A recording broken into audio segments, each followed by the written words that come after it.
You're listening to the Audacious Church podcast. This message was recorded live at our Chester campus.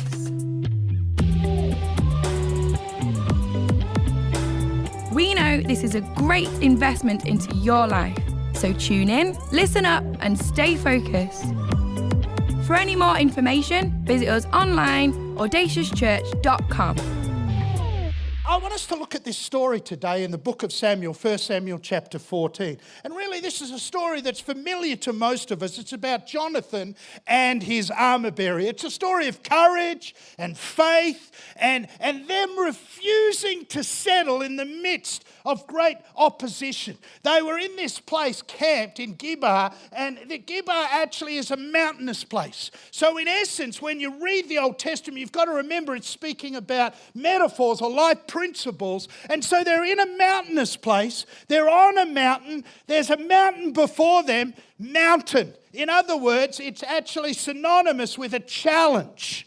And so they're in a challenge position that the army of Israel does not want to fight against the Philistines, and they're scared and afraid.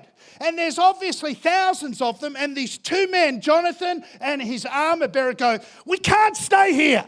I know it's a mountain. I know there's a lot before us. I know it's going to be tough to win, but we can't stay here." And today I want to stir that spirit that says, don't settle, but make sure that we don't get stuck in something that feels safe and comfortable. When you're in the camp, it feels safe and comfortable. Why even bother going and taking back what is theirs? The reason is because on the other side of Michmash, the other mountainous place that they needed to go to, where the Philistines had an outpost and were in control, was because on the other side of that mountain was an open, spacious place, their future, their destiny. But sometimes even when you can see what you need to do, being in the place of comfort is easier. But if you're in church today, you're audacious.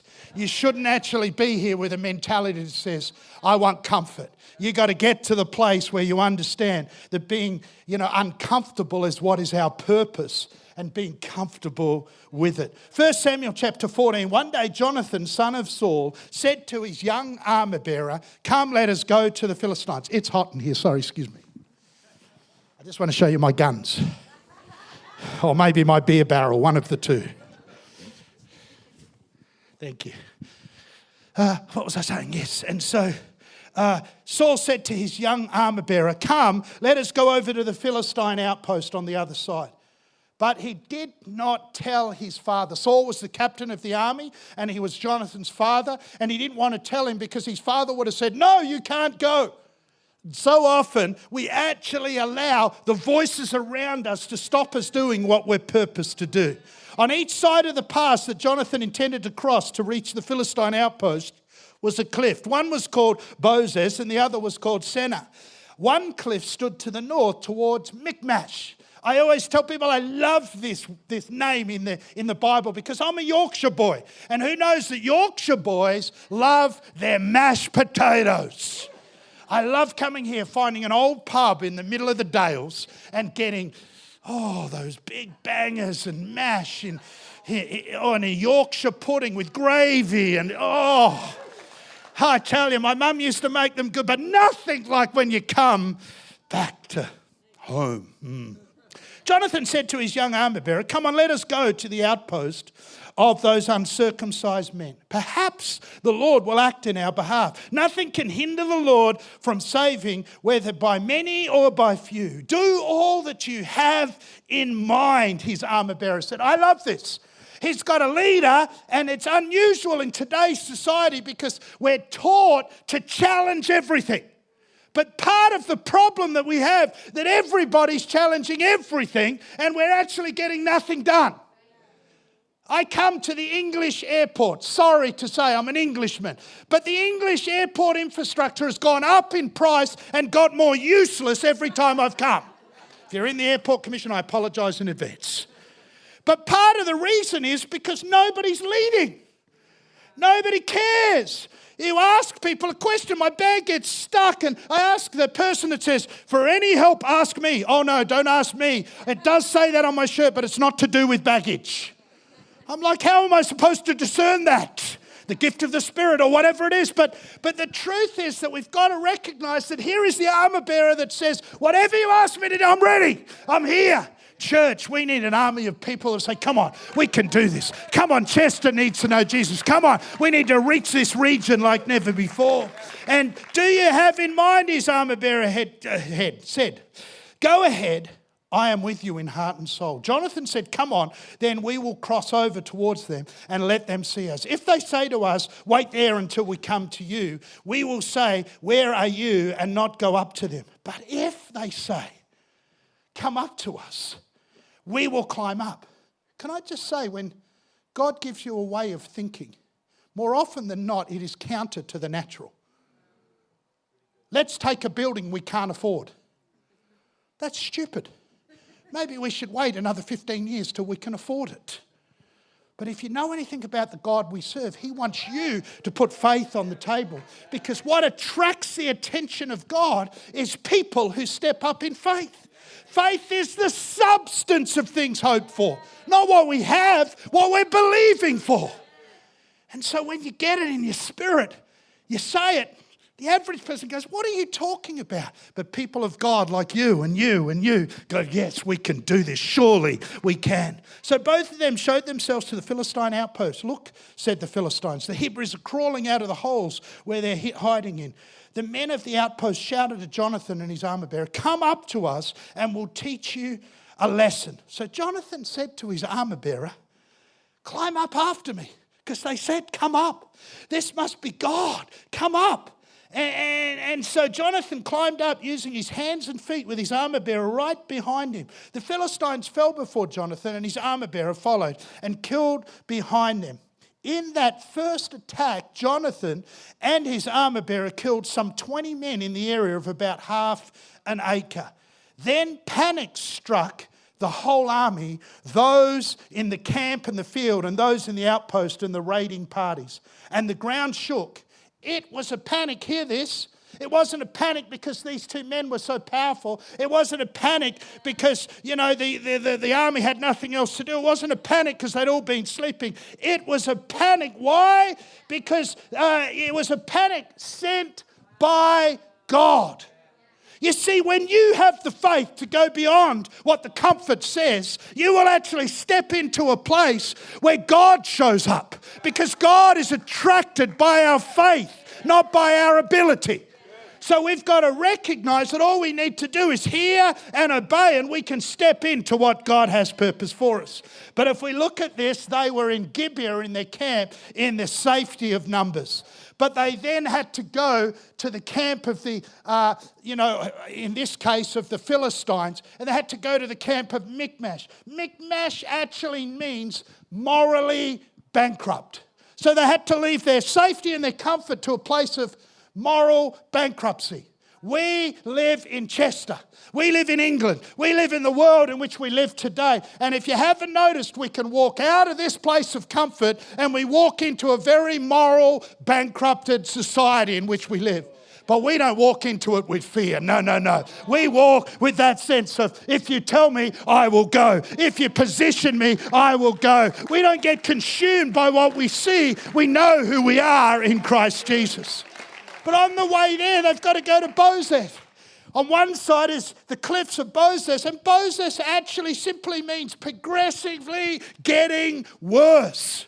So they're going to go from where they are to a place that is progressively getting worse is what they've got to walk past. Whew, look at our world today. Look at the airports. Oh, no, sorry. That's just a little bit of pain that I'm still dealing with. Help me, Jesus. But it's progressively getting worse. So on one side of them, they're looking up at the problem. They're looking up at the mountain called Michmash. They're looking at moral bankruptcy. But God is causing them to go through a place that is progressively getting worse.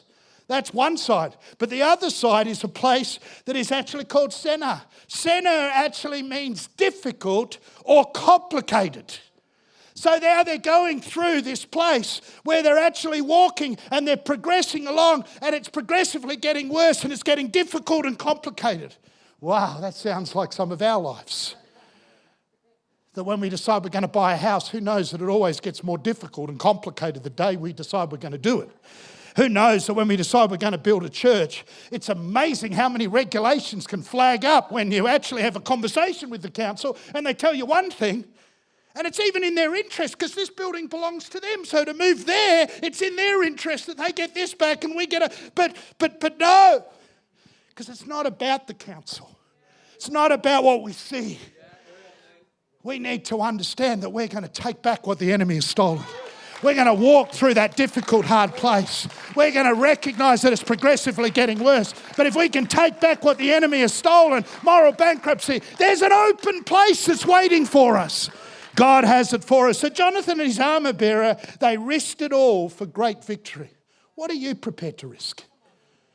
Well, I come to church. Well, I don't mean to be rude, and maybe I'll get fired from the trustees, but the reality is this church is not the church you come to tick a box to be in church on Sunday. This is a church that says we don't exist for ourselves, we exist for those that don't yet know him. So we've got to rise above how we feel and step into what God has for us. The spiritual principle here is very simple. If you seek to save your life, you're going to lose it. We're not here to save our lives, we're here to win lives that don't yet know Jesus. Don't settle. So what can we learn from Jonathan and his armour bearer? The first thing is see the possibility, not the problem.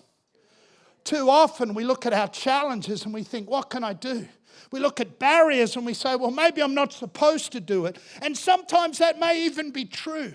But when God has called us, don't expect that it's going to be easy. But if we have a view that says, I'm going to see the possibility, not the problem, we can step into all God has for us. Can you see the opportunities of God in your place right now? Can you see the opportunities of God in your workplace, in your family? I'm talking about your family that doesn't yet know Jesus. I'm talking about your boss who doesn't do what you think he should do or she would do. But actually there's something in you that says, I can see what God is up to. I know that there's possibility in the middle of my problem. I know God's got a plan in the middle of this. To me, what's happening with the building across the road is simply timing. It's never going to be a problem. It's just timing.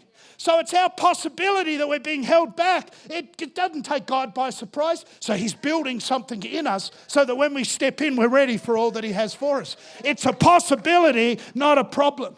I heard a story when I was preparing this about the King of Saudi. And the King of Saudi actually loves to play golf. Anybody here like to play golf? Yes, that's right. You do, Josh. I'm sure you don't really play golf. You play hit and hunt. He hits the ball and then he hunts around and he pays money to do that. I only know that with experience because that's exactly what I do. But the King of Saudi got a famous golfer by the name of Arnold Palmer. Most of us know that name. And Arnold Palmer, he employed him and he flew him in from America on his private jet. He had him stay with him for 2 weeks. This King of Saudi has his own private golf course at one of his, whatever it is, castles or whatever it is. And he would go out every morning, they'd play. Then Arnold Palmer would tell him a few things about his game, and he did that for 2 weeks. At the end of 2 weeks, the King of Saudi said to him, I'd like to buy you a gift. And Arnold Palmer would be a very wealthy man in his own right. And he said, I don't need a gift. You've paid me. You've looked after me. I've just been privileged coming. He said, no, I want to buy you a gift. And Arnold Palmer said, well, I collect rare golf clubs. You know, ones that have been played by famous players that are either alive or have passed away. And so if you can find one, that would be great. Thought nothing more of it. 6 months later, he receives a letter in the post. And this letter comes and there's a seal on the back of the King of Saudi. He opens the letter and he says, this is a deed for 500 acres of property. A golf club that I bought you. He hadn't just bought him a golf club, he bought him a whole golf course with the club included. You see, we see a golf club, but kings see a golf club. They see so much more than we can see, but actually we serve the King of Kings, not the King of Saudi. And therefore, when we ask him for something, he doesn't think the little thing that I've just got to pay the bill. Oh, I've just got to see the kids come. I'm believing for my kids to get saved. I'm believing. But God actually sees something far greater, and we need to live our lives not according to where we're stuck, where it feels comfortable, but mishmash, where we're going, where we understand that God has a greater plan. Do you see the possibility or do you see the problem? What do you see? Don't settle. Many years ago, as I said before, I paid my own way to come to your church. Little did I know that when I got here, I was just coming to serve my friend, Pastor Glenn Barrett. Leonie and I, since that time, we were here in December, January. We had holidays with them, all our kids, all their kids. And we've developed an incredible friendship. But I've been on the trustee board. I didn't come to speak so that I could be on the trustee board. Trust me. It's funny to call it a trust board, but anyway. And I was it's spelled differently, but I was on this trust board. I was in this place. And now I sit here and I see what God has established in Cardiff, and what God has established in Geneva, and what God has established in Sheffield, and multiple locations in Manchester, and now the bigness of what God's about to do in Chester. But the truth is, I just came to serve a friend. We can pull out of this passage an understanding of the problem or the possibility, but we can also look at the power of partnership. Who are your armor bearers? Who are your friends? Because we live in a world that's connected like never before, but we are more individually disconnected than ever before. Oh, I know what's going on with my friends' kids. I saw it on Instagram last night. But we know what it is in picture form. But are we putting the energy in to be connected? When you go up the hill, who's saying, I'm there with you? Because we can be in church, the village that's going to help little Isaac become who he's purposed to be, or not, if we don't get involved. Friendship, relationship, partnership is so much more than just a statement. Surround yourself with those who will share your faith. Vision, friendship. You know, it's so important that we understand that even when we were talking about little Isaac, that Caitlin and Matt don't just make this a community. Get involved. Because Isaac's only going to become what he sees his parents are. It's important for us to understand the purpose that God has given each one of us. Jonathan's armor bearer exemplified loyalty and support. Their bond demonstrates the importance of having people around you who are going to encourage you when you don't feel like going up, when you don't feel like going through, when you don't do what you know God's calling you to do. Who's standing with you? Don't settle. There's a little photo I want to put up on the screen. It's of a young 14-year-old boy. And that young 14-year-old boy is me. You're thinking to yourself, but your teeth are so perfect. Oh, you can't see it on that screen, but I used to be able to get like a 50p coin in between every one of my front teeth. Thank God for modern technology and veneers. I praise God for them. But I hate that photo. Why would I put it in front of all of you? I hate it. My mum loves it. My wife's put it on her Instagram account from time to time. They all go, how cute, wow. But there's two things I hate about it. One, look at what I'm dressed in. But who can remember going to church 30 years ago and remembering that we always went in, that was underdressed. My dad had a suit and three-piece suit, tie, the whole deal. We had to go to church that way. So as a young boy, all my friends did not dress that way on a Sunday, but I did. And worst, my grandma loves that jumper. Why? Because she knitted it for me. How embarrassing. Oh, what a beautiful jumper that is. What a beautiful boy. Be quiet, Grandma. I'd say that in my head, not out loud. But I used to tell my friends every Sunday I was going to see my grandma for lunch, and she insisted we all dressed up. That's why we dressed up. So Liam across the road thought I'd been going to my grandma's faithfully every week for 20 years. Because it was embarrassing that I went to church, because none of my friends went to church. But do you know what the enemy did with that? He went, you missed your most productive years of your life. You never invited a friend. Now you're a youth pastor. And now you're, what can you say to the young people? Because you never invited a friend. Don't tell them to invite their friends to church. And I got stuck in my thinking. I got stuck in my belief system. Because what the enemy does is when we're young or when something's emerging in our life, he tries to get us to do something that in a moment we can say, God, I made a mistake. Will you forgive me? And it's gone. But because it happened for so long, we think, but even if I said that, would God really forgive me? And it might be in something you did in the workplace. Or it might be a relationship in your family. It might be a situation with your parents. But you're stuck. We don't talk about it. Hi, good to see you. God bless you, brother. Great to see you. Oh, yes. But every time we come to church, we can't break into the next level because we get stuck. So we find ourselves sitting in the middle of the camp going, I'd love to take Mishmash, but even at Audacious, it's tough.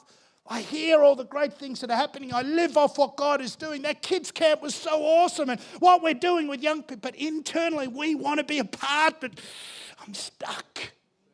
But the Bible says you are an overcomer. Mountains are there to be taken in Jesus' name. Mountain, you shall be removed, the Bible says. Don't get stuck. Don't get stuck on past mistakes, hurts, fears, past disappointments. Because we've got mountains to take. Michmash is ours in Jesus' name. The enemy loves us to get stuck. And what it forms is something called shame.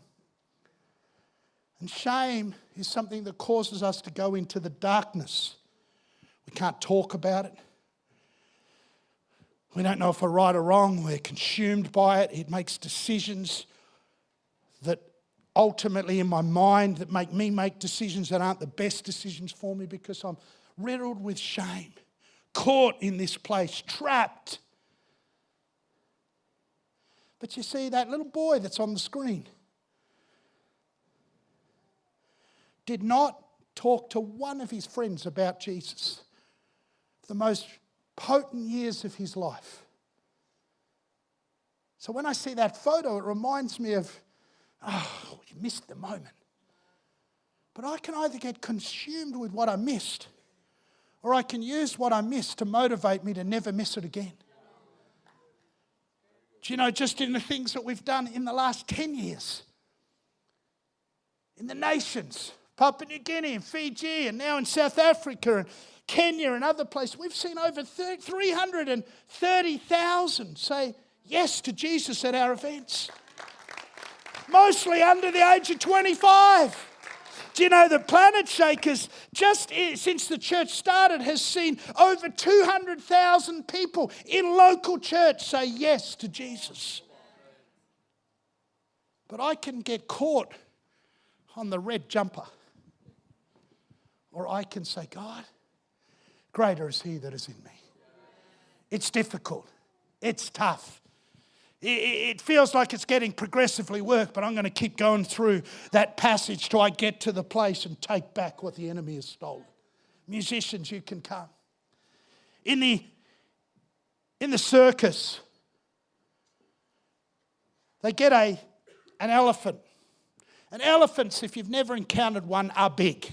I've had one charging my van in the middle of one of the game reserves in Africa, and they're running towards you, and the guy's in this little combi van going, can't get it into gear, and I'm like, we're going to die, we're going to die, we're going to die. And we've all seen the Instagram posts of the tusk coming, lifting the van, and I'm thinking all of those things, and then suddenly, and then we're going so fast backwards, this elephant coming towards us, and they are big, way bigger than this van we're in. But when they start out, isn't it interesting that the enemy targets us when we're young? Not just young of age, but young in maturity and faith, starting out in something. Hey, by the way, Dan, you who are up here, I've never met you, Dan, but you did a phenomenal job. Phenomenal job. I don't do this very often, but I text Glenn. I said, gee, that Dan's a good guy. He's got to lead one of our churches one day. And the good news is, Leonie turned to me and said, oh, he could lead a campus. She didn't even know that I'd just text Glenn that. And then Glenn comes back, yeah, you're right. Yes, that'll happen. So, sorry, you're in for life. But when we're young, the enemy targets us. It's no coincidence that family breakdown happened when you were going to break into something. It's no coincidence that the bankruptcy came just when you're about to break through. It's no coincidence that right now you're hitting things that you just never expected. But don't settle. Because a little baby elephant gets a little chain strapped to its leg. They put this smallest of post in the ground. But because it's only small and it's got limited muscle strength, it walks around and it just walks around this post. Looks around, can't do anything.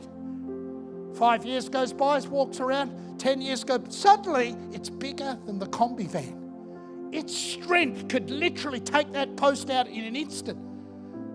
But because it got trapped, it got stuck in its thinking, it doesn't believe it can. So you got these mature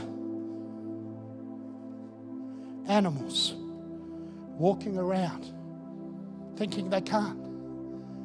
To me, that's a symbol of the church sometimes.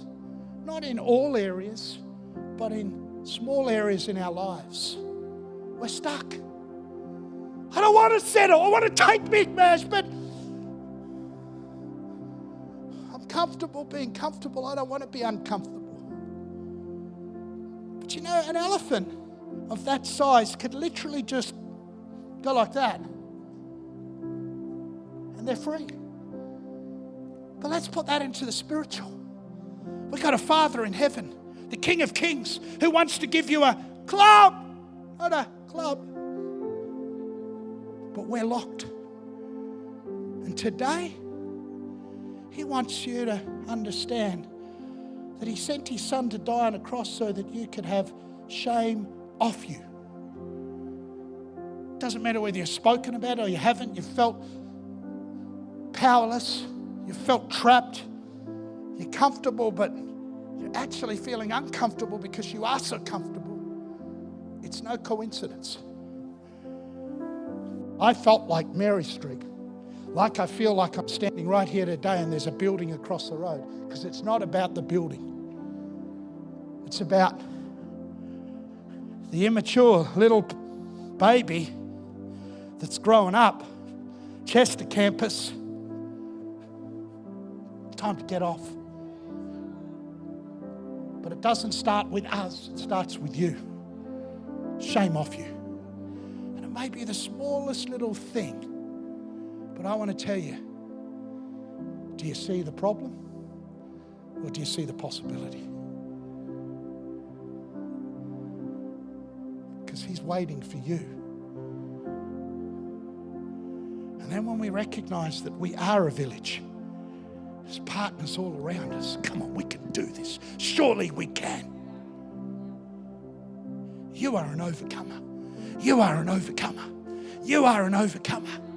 While we look at Isaac standing on the stage here, and he's looking at the sun, and then he looks at, and he's like, we're all like, and I'm about to have a grandchild, so I'm, Because in all of us, there's something that goes innocence, no pain, nothing gone wrong. The whole world's available to him. But with Jesus in our corner, it's available to you and to you and to you. And it's time for us to shame off you. Whatever might have happened, shame off you. However you might have felt, shame off you. It's time for us to get those chains off and step into what God has for us. Thank you for listening to this Audacious podcast. For any more information, visit us online, audaciouschurch.com.